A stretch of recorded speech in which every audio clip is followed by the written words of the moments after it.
So hello, everybody. I'm excited to introduce to you one of my guests today, Cheryl Cardall. I'm super excited to have you get to know her. I have known Cheryl for a long time, 9, 10, 11, 12, 13, at least 14 years, I think. That's a long time. That is a long time. I know. So we have sons that are the same age, and we did babysitting swaps here and there, birthday parties, things like that. I've had several interactions with Cheryl on various levels, through church, through son activities, through I do life vision coaching, through Power of Moms, lots of different things. And Cheryl just keeps coming up in my brain and my mind as someone who really knows to handle and work with her boys. And so I wanted to talk to her together today about how to love, encourage, and bless our teens, especially our sons. So she has been gracious enough to be willing to talk about that. Life is not perfect. It throws us curveballs. Things are not like all blooms and roses.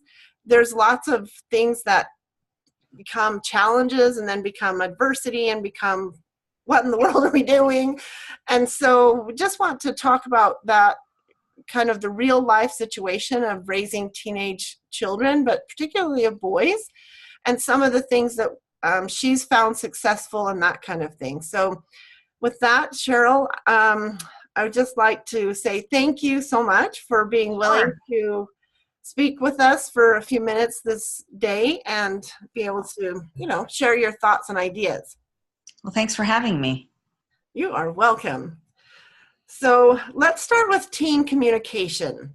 Okay. So talking with our teens can be easy and smooth, or it can be a struggle. You can get the eye rolling going, or you can get the walk out the door. You can get no communication, or you can have like a surprise. Right. Sit down and chat with you. So how does your experience with your boys and talking with them, and how is your teen communication? What do you find work? What do you find that works, and what do you find that's kind of a little rough spot? Well, I've said for years that my boys speak caveman, and they go, oh, it's kind of the one syllable. My oldest son is a man he's almost 19. So he's a man-child now, and he's a man of few words. So getting to communicate with him has been a challenge throughout our relationship. But one thing I have found that really has worked for my kids is communicating in the car. When you're driving, we don't allow headphones, or, we try and have technology off so that we can actually talk. And there's something about both of you looking forward, they don't have to meet your eyes, that somehow it opens them up a little bit. And so the car is a good place for us to communicate. Now, I'm not in the car very much with my older boys now because they drive. But I've said a lot of times, meet them where they're at. And if they invite you into their world, take the invitation. If they want to show you a YouTube video, or, show you a silly meme on their phone, or talk about the music, or be the DJ in the car, take the invitation, because the more you enter their world, the more they're willing to communicate about it. So that's one thing that I try to do. It doesn't always happen, but I really try when they invite me to do things, to invite me to look at things, listen to things, watch things. I try and take that. So. Wow, those are really great ideas. Those are really fun because, a lot of the times that we spend in the car is, I don't know, I don't love car time, but I find that it's true that those are fantastic teaching moments. Yeah. And it's a safe environment. They know that, you're kind of in there together for 10 minutes. Captive audience, yeah. Yeah, captive audience. And, you might as well utilize that time. And generally, I feel like, maybe this is not accurate, but do you feel like that the opportunity arises more frequently to have those alone times with your child in the car versus like even anywhere else? Yeah. Because you're taking them to their lesson or work or whatever. Yeah, there's more one-on-one time, I would agree. So we'll call the car travel time, kind of like parenting, school, communication vehicle. Right. Right. Yeah.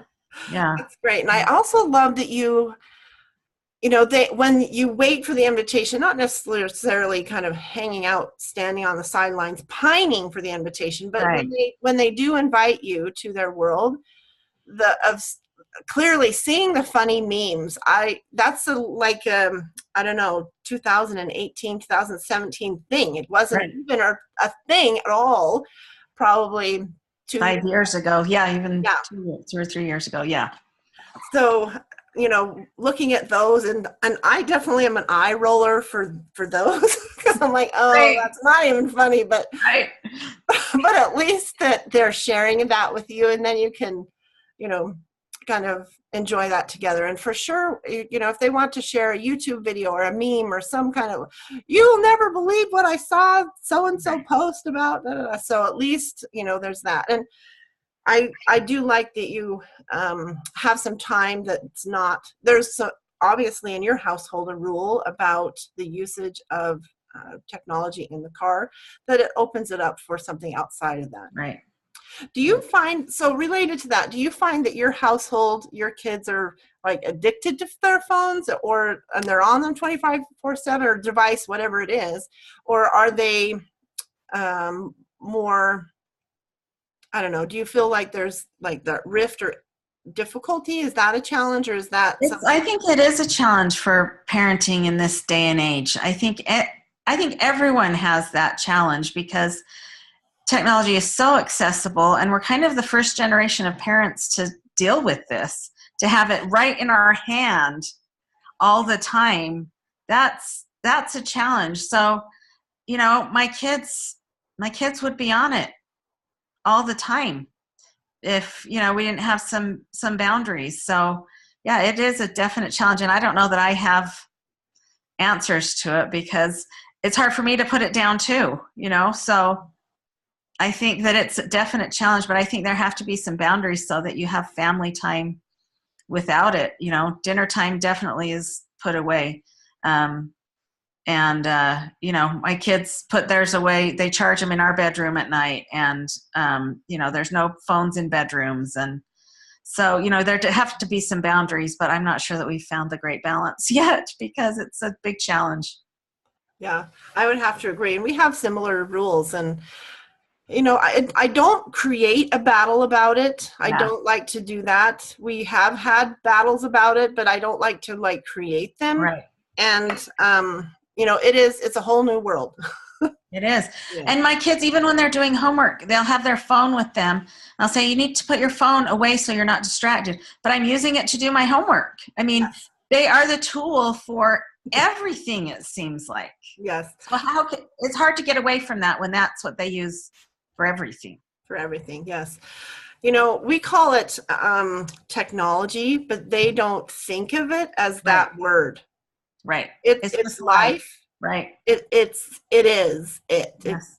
So somehow we also have to kind of join that world of not thinking of it as a device or a technology. We kind of put it as something else, but they have integrated it fully. So and it's not going away, and so we need to teach them and set boundaries while they're in our household. Yes. Well, and Harrison School has rules about usage of the phones at school, but at the same time, they're still using them at school to access their Google Classrooms and things like that. So there's also boundaries that are shaped at school, but at the same time, they also have rules. So and my boys have jobs, and they cannot use their phones unless they're on a break. And so I think that's another good boundary to learn. If they get a job outside the home, they have to learn. I mean, Nathan works for 6 or 7 hours a day, and he gets to see it maybe twice during that time. So I think that's a good way to teach boundaries as well. Yes, and I think that if you teach them at home, then they can step into that world of work. Right. It's not available. Okay, good. So communication. So how do you stay calm or use humor or, I don't know, just kind of ignore some of the, not ignore, but just kind of brush off, I guess, the caveman grunt and stuff like that? How do you kind of manage all that? Um, gosh. Well, I don't always stay calm. I'll admit that right now. Sometimes it's hard to. But I'm the youngest of 7 children, so most of my siblings have older children than I do. And one of my sisters has always said that relationship is most important. Your relationship with your kids is the very most important. So try and not, like you said, let's not create battles over things. Let's not blow things out of proportion. Let's try and just kind of make sure we're maintaining that relationship. So I think that's my thing, is I try not to get too worked up over things that maybe don't matter, or we try and negotiate. And, you know, my 2 oldest kids are almost 17 and almost 19. So I don't feel like I'm disciplining them that much anymore, as much as I'm trying to help them figure life out and communicate and negotiate and set boundaries. Whereas my 12-year-old, I'm doing a little bit more disciplining because he's younger. But still, I try to communicate and negotiate. And the more kids buy into boundaries and rules, the better it's going to go for everybody. Wow, that's great. So yes, I think I would have to agree that I think that, you know, for the older teens, you know, moving towards 20s, it's really much that they are an adult, but they just are practicing those rules, so that, not even rules, they're practicing life in a teen body, getting ready for the 20s and beyond. So it seems to me that keeping that relationship going is so critical, and the way you do that is way before 17 to 19. And so I see that value. You know, there's not a lot of consequences that they're dealing with, because they actually already know, because they've been taught that for a while now. Well, and there's a lot of natural consequences at this stage. You know, if they don't get their schoolwork done, there's natural consequences that happen. If there's, you know, if they don't remember their work shift, there's consequences that happen. And so I think those natural everyday consequences are very valuable to teach them as well. But the thing is, they still need guidance, because they're still teenagers. And I always say teenagers can't see past the end of their nose. And, you know, they don't see some of the consequences that may happen in life, or why this is a valuable or invaluable, you know, thing to happen. So I think they still need guidance, definitely. Yeah, definitely. And I think that it's guidance to just prepare them for when they're on their own fully. So yeah, that's fantastic. So what do you do to, probably stepping to the younger teens, like the 12s, almost ready to be exploring things on their own a little bit, and, you know, choosing their own friends a little bit more, rather than, you know, play date days end. Those are gone. They end, and then something else happens where it's, you know, middle school stuff and all those kind of challenges of finding who they are, and how do you help them to manage their emotions, and how do you manage your own emotions as they, because each child is different and comes with different challenges. Some of them are super social and can do that time frame very easily, whereas others would rather hide under a rock. And so how do you like, from your skills and gifts, how do you help their emotions and manage your own? That's a good question. You know, my third son my older 2 are fairly mellow, and my third son is a more passionate personality and intense and gets angry easier. And so we're still trying to figure out how to help him manage that, because he told me the other day, when I get angry, I can't even think. I just want to throw things, you know? And so trying to give him skills outside of the moment to say, when you start feeling these things, go punch the punching bag. go run around the block, so I think trying to really help them learn how to manage their emotions rather than I can't manage his emotions. He has to learn how to do that himself. And so, but I can help give him tools and communicate with him, but not in the heat of the moment, because then we just are both heated and then it does no good. So talking about things, I just really think talking to our kids is the biggest key. So awesome. So talking to the kids and giving them tools so that they can manage their own emotions. right. And I think validating those emotions, because I'll tell him there's nothing wrong with getting mad.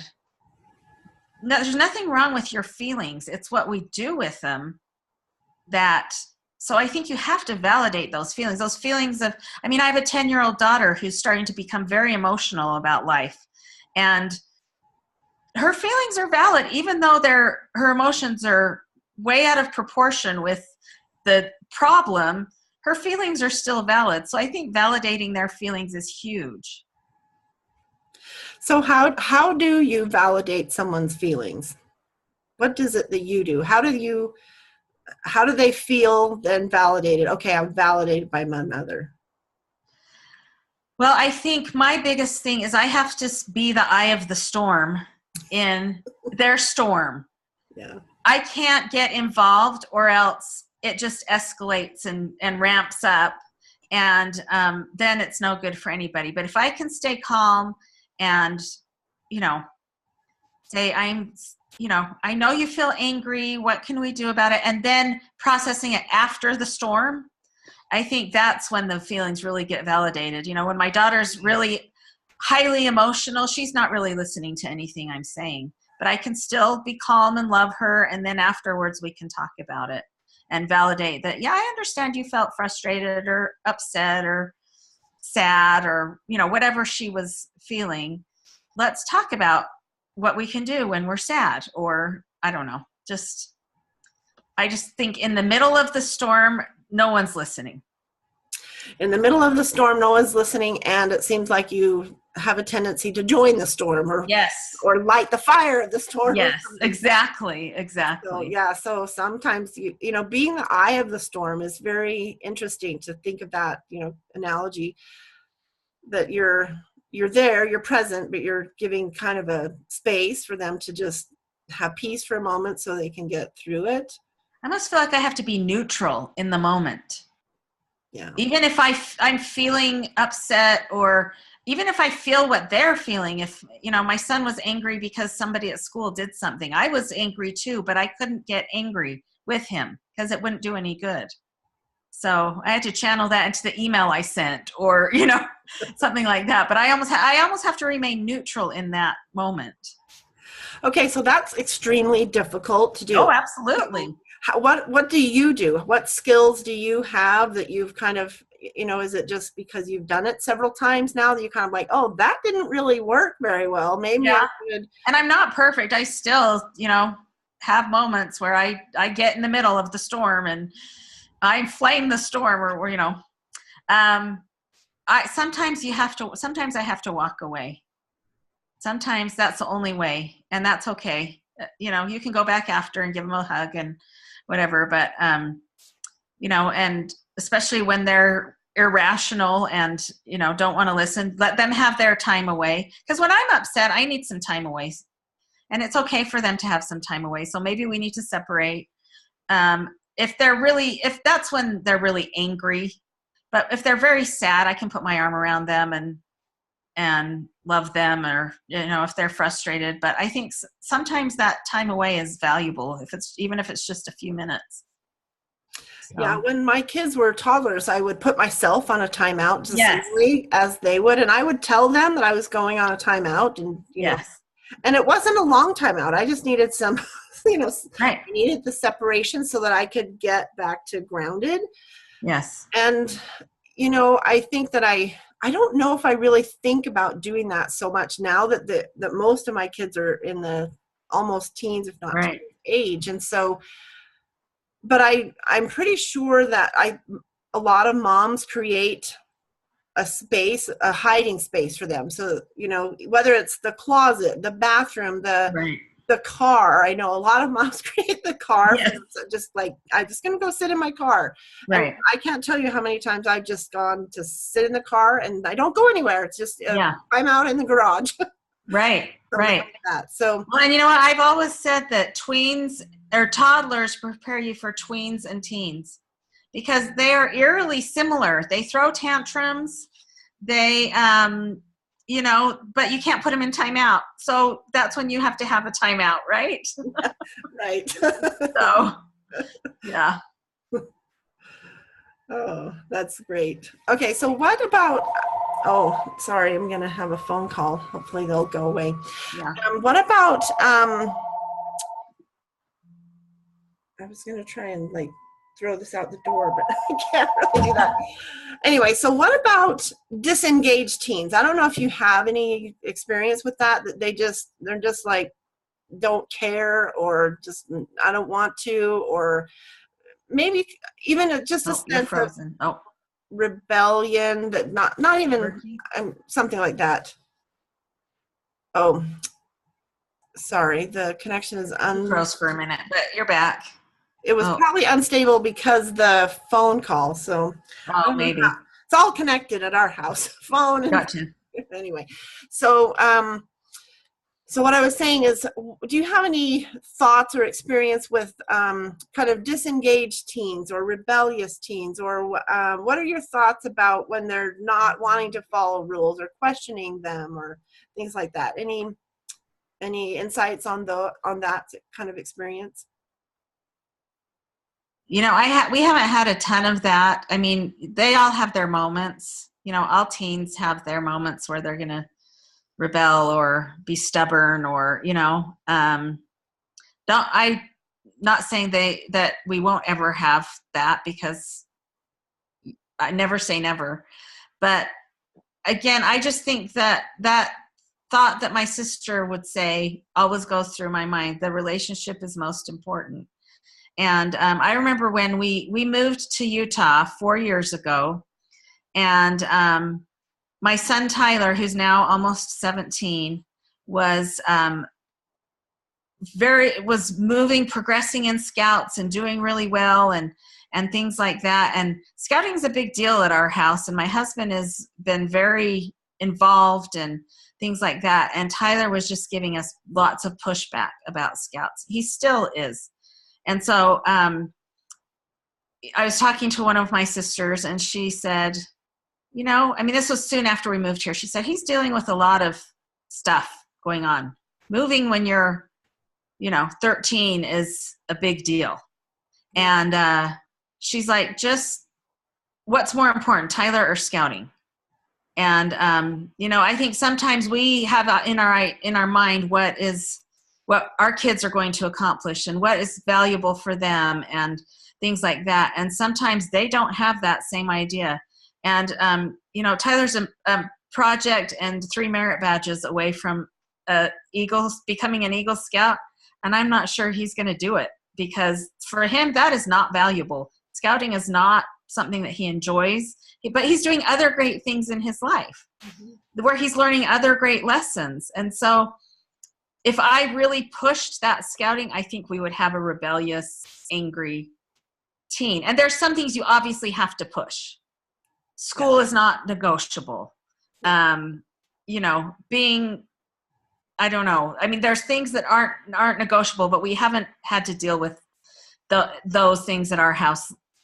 So I don't know. I can't speak with any expertise with that. Just love your child through it. Love them through it. That's all I can say. Yeah, that's so valuable. One thing that I've heard you say a few times in our conversation is, my sister said this, and that you're the youngest of so many siblings and such. And I'm just curious of, how do you, yeah, no, it's your turn. How do you utilize the tools that you have, such as family, to give you ideas, support, and whatever? Do you have a kind of just a regular schedule that you talk with your family members about things and that just comes up? Or how do you acquire information and knowledge from other people or from other people? Well, I don't have a regular schedule that I talk to my brothers or sisters, but I will call them regularly and say, what do you think about this? Or I haven't dealt with this, or, and I think a lot of it has just been observing them, because my nieces and nephews are awesome people. And a lot of them, I have, 20 plus great nieces and nephews. And so I was 9 when I became an aunt. And so I've had lots of years watching my siblings raise kids, and some of my nieces and nephews are like my little brothers and sisters. But I think a lot of mine has come from observation of what they've done to, help their kids become these great people, great parents. But I do ask advice on a regular basis too. And I came from a great home too, and my parents are wonderful. So that helps to have that background. Yeah, it does sound like it really is helpful to have that kind of sisterhood, whether it's immediate family or outside of your family. Yeah. Just, bounce ideas off. I'm dealing with this. What do you think? Yeah. Or having some mentors is, motherhood mentors, or even if they're not your sisters by blood, find some in your church or your community or your school, somebody that you can see, they're the kind of mom that I would like to be. Start asking them questions. Yeah. Start observing what they do with their kids. Yeah. I like that it's observing and then just being, in a place where you can ask those questions, of other people. So lastly, I have one more thing that I'd like to ask, and that is, years ago when our kids were toddlers and whatever, I just remember you saying how important it was for these boys that they just they had energy and they needed to just run off their energy. So boys every day or very regularly needed outside time. Now we're in this teenage thing, and if we mirror back to the toddler time, they still need this release of energy. Yes. Teenagers' brains are like going. Learning, they're, on fire with that. And so how do you, in your family, in your situation, how do you direct that, allow that, or how do you channel that energy that's going on now in their lives for teens? It gets harder because they don't just want to go run around the backyard, and they're busy. I think one thing that is great is if they'll choose to exercise on a regular basis. But my kids don't always choose that. My third son is much more athletic than my first two, and so his is more naturally done through, he's always playing a sport. And so, if they're athletic and they like to play sports, then that's an easy way to get that physical activity out. But I don't know. That's a challenge with boys, because I do think they still need that outlet. And it's a good stress reliever too. That's what we've tried to say too, is going for a run is a great stress reliever when you're stressed, or going for a walk, or going for a hike, and maybe you just need to build it into their regular life, that isn't not necessarily exercise, but they enjoy riding their bike, or they enjoy going for a hike or skiing, or, maybe make it into a activity as a family. So, but it's hard when they're so busy. That's great. I think that those are really important thoughts. In addition, maybe the older ones that don't necessarily look to physical activity, maybe their work hours provide some of that for them too. Right. Something to. Not like they're sitting around, they're busy, they're doing things. So, they still are burning off energy, and they're tired at the end of the day, that's for sure. Yeah. So therein is the success. If they're tired at the end of the day, they've had a good one. It's helpful to them. I've always said with boys, you need to run them hard, feed them well, and sleep them long. And I think it applies to boys of any age. Amen. I love that.